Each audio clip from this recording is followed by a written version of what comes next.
Ladies and gentlemen, welcome back to the Joe Levy experiment.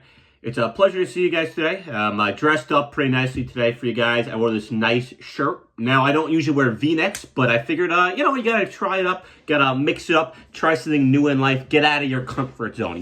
Most people do push-ups, get in a hot shower or a cold shower, or go skydiving. Not me. I wear a V-neck and, get a little vulnerable with you people and try to become a better man. Now, I'm also wearing this white shirt to distract from myself that I cut myself shaving.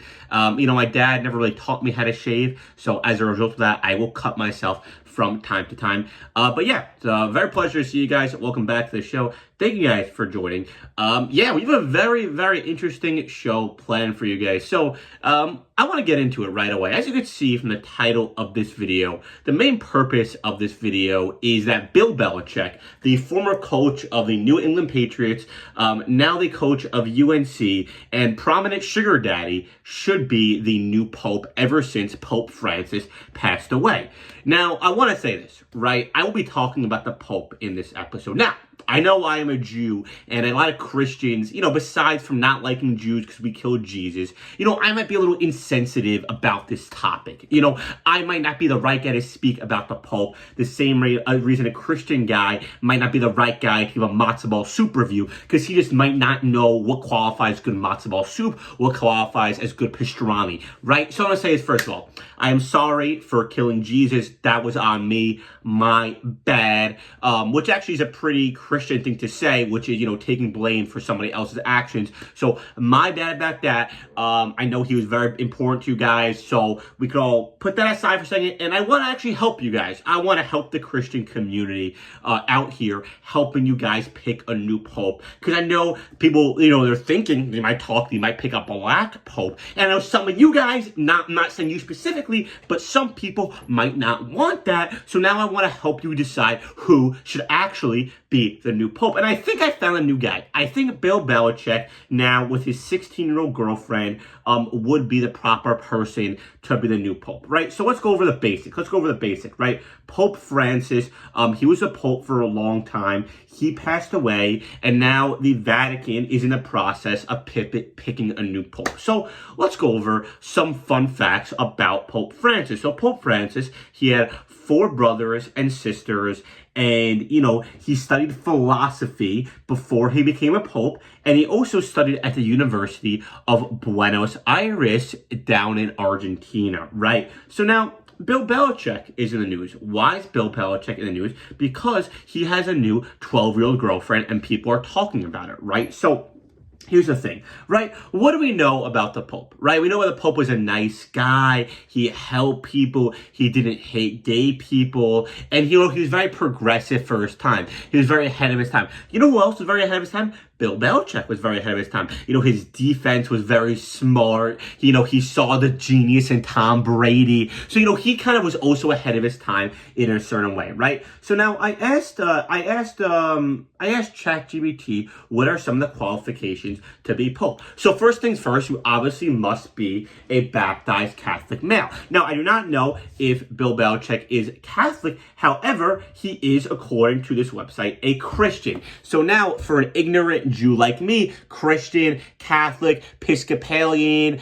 Episcopalian, and Martin Luther King Jr., they're all the same religion. Sorry, I meant Martin Luther King Sr. My apologies. He was the guy who hung up the nail on the church, right? I'm a big fan of him. I was a big fan of his critique of the church, and there's like 72 things that was wrong with it. Do not mean that in a disrespectful manner, right? So here's something interesting about the Pope, right? So now, the Pope studied philosophy, as you can see right here. It said Pope Francis studied philosophy. Right now, do you know who else studied philosophy? Do you guys know who else studied philosophy? Bill Belichick's 17-year-old girlfriend had a degree in philosophy. And now, according to this website, it was actually part of the reason that her and Bill Belichick actually bonded. They bonded over philosophy. They were philosophizing. Hey, is it okay for a 100-year-old guy to be intimate with a 7-year-old girl? And they're like, yeah, I think it's okay. So that was the philosophical discussions they were having. Like, is it okay? By the way, I do not think that it's actually wrong that Bill Belichick is hooking up with a 13-and-a-half-year-old girl, I think it's totally fine because she's actually 24. I'm joking around when I say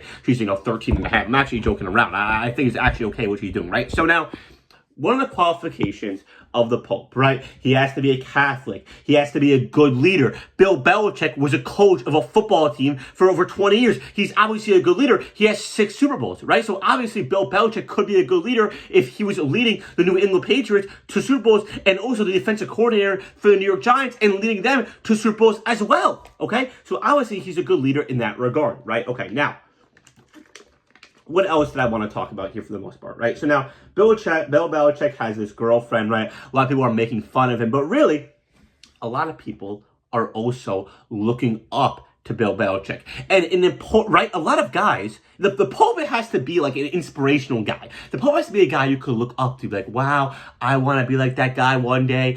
He should be like me. You know, has to be a guy you could yearn to be. Has to be like an older man that like, yo, I want to be like that. Right? The Pope is like Batman. You got to look up into this guy and be like, yo, he's coming to save us. And if I channel my inner self, I could be Batman all along, right? The Pope is inside of us all along, especially if you're a little boy. But anyways, that was disrespectful. I apologize for that joke. But what I was saying is that what is great, what do the Pope and Bill Belichick have in common? And why should Bill Belichick be chosen as the new Pope instead of Little Yachty? Because I know a lot of people want Little Yachty to be the next Pope, right? It's because 2 things, right? So Bill Belichick is Christian. He's a good leader. His girlfriend studied philosophy, right? Now, what's one thing that all religious leaders have in common?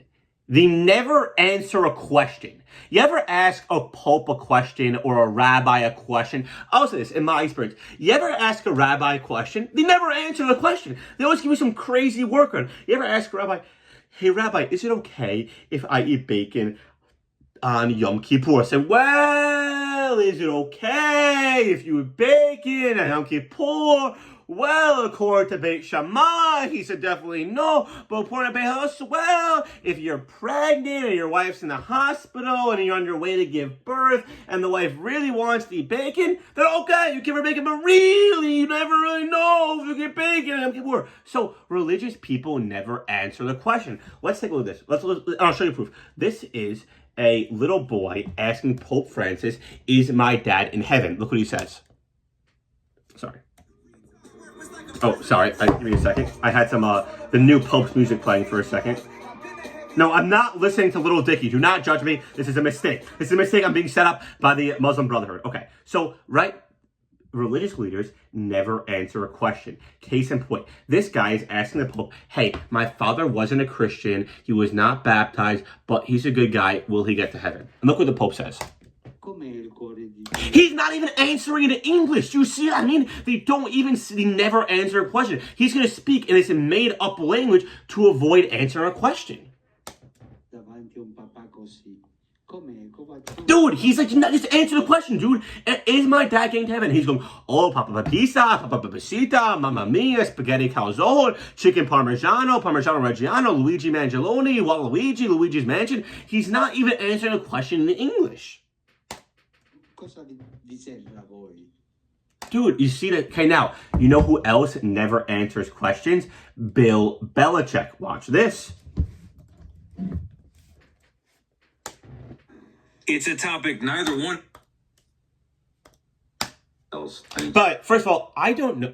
Bill Belichick has to knock off this whole wearing a hole in your shirt stick, bro. This is like when Elon Musk, or I mean, like when fucking Bill Gates drives a Toyota Camry. Just stop it. Dude, you're dating a 24-year-old. You should be wearing a fucking Gucci flip-flops and an apple-bottom jeans, boots with the fur. You gotta stop wearing this hole in the shirt thing. This whole shtick of rich people pretending to be poor is it's getting annoying at this point. It's like, bro, we know you have money. Stop it. And also, for people who don't know, Bill Belichick is autistic. So he's allowed to date a 14-year-old girl the same reason Elon Musk is allowed to do a Sig Heil. He's autistic. It's allowed. Just try to do what I feel like is best for me. See, I'm trying to do what I feel like is best for me. That is a very Pope-like sentence. It's all about selfish, all about being vanity. How did you guys meet? We're not talking about this. See, we're not talking about it. Exactly. You see, the Pope doesn't answer questions, the rabbi answers questions, and Bill Belichick doesn't answer questions as well, okay? his girlfriend. By the way, this girl. The fact that he's dating a younger girl, this reminds me of a story back when I was single. I went on a date with this girl, right? And she wasn't younger than me, right? She wasn't younger than me. We were around the same age. I think maybe I was 1 year older than her, whatever. And I was getting ice cream, right? So it's a horrible date. It wasn't going great. And I took her to get ice cream. Now, we're in the, we get ice cream. We're in the car eating ice cream. And we connected on nothing. I mean, it was such a bad day. I remember at a certain point, I asked her what her greatest fear was, and she said fear of heights. And I said, oh, so if you were in the building in 9/11, you wouldn't have jumped out of it. You would have rather burned alive because you're scared of heights, right? It was a horrible day. It was not going well at all. Part of that is my fault because I shouldn't have mentioned jumping out of the Twin Towers on the first date. But hey, you live and you learn. Now I have a girlfriend who's amazing and I love her, right? But anyways, we were sitting in the car, we got ice cream, and I ordered a kid-sized ice cream. And I was like, hey, you know, it was at the point of the day where it was desperate. Nothing was connecting. We weren't hitting it off at all. And I was like, you know what? I'm just going to really be myself. So we got ice cream and we're sitting there. I'm like, yo, isn't it funny how kid-sized ice cream is the smallest ice cream? Because if you think about it, kids eat the most ice cream. You know, they should call the kid-sized ice cream should be the biggest size ice cream, and the adult-sized ice cream should be the smallest size ice cream. You know, and I was like, I was trying to just communicate this pattern. She just wouldn't get this thing. But ice cream, I was telling her how kids eat more ice cream than adults, and she just wasn't understanding it. And then, by the way, I don't understand people who sample flavors of ice cream. It's like it's ice cream. You know what it tastes like. It tastes like ice cream. It makes no sense. Like, hey, can I sample the mint chocolate chip? Yeah, you know what it tastes like? Mint chocolate chip. I don't understand this at all. Dude, I'm an adult. I know what things taste like. And by the way, even if I don't know what it tastes like, I know what it tastes like. Like, I've never had cardboard. But you know, I know what it tastes like. It tastes like cardboard. Like it's very simple, and even when there's like a made-up flavor, and it's like vanilla, unicorn, strawberry poop. You know what it tastes like? Something you shouldn't be eating. You shouldn't be tasting a flavor if it's not like a real food.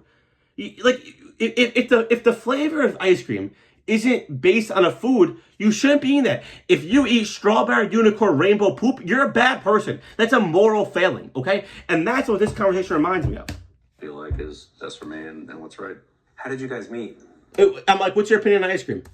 I'm not talking about We're not talking about, okay, so what are we going to talk about? We can't talk about 9/11. We can't talk about ice cream. What can we talk about? No. It's a topic neither one of them is comfortable commenting on. See, that's the exact same thing as the Pope. So that's why Bill Belichick should be the Pope, right? We asked ChatGPT, what do you need to be a Pope? You have to be Christian, right? You have to be a good leader. You have to be well-versed in theology. Bill Belichick knows NFL scheme, okay? I'm pretty sure it's more impressive than knowing the Bible, right? You have to, what does it say? Demonstrate wisdom and prudence. I mean, this guy's the smartest guy in the world. I mean, listen, he is autistic, and he has to stop with this whole, like, look at this guy. He has to, enough. Look at this. We have to stop giving autistic people a pass. Like, you know what I mean? Like, look at him. I have to ask about Robert Kraft because 24 years together, 6 Super Bowls. Unless I'm wrong, he's not in this book. How come? He's not. Well, again, it's about my life lessons in football. See? It's about him. It's all about him. At the end of the day, isn't that what religion's all about? Isn't that what religion's all about? It's all about yourself. It's about making yourself feel good, how you should live your best life, right? It's about you getting to heaven and someone else not getting into heaven.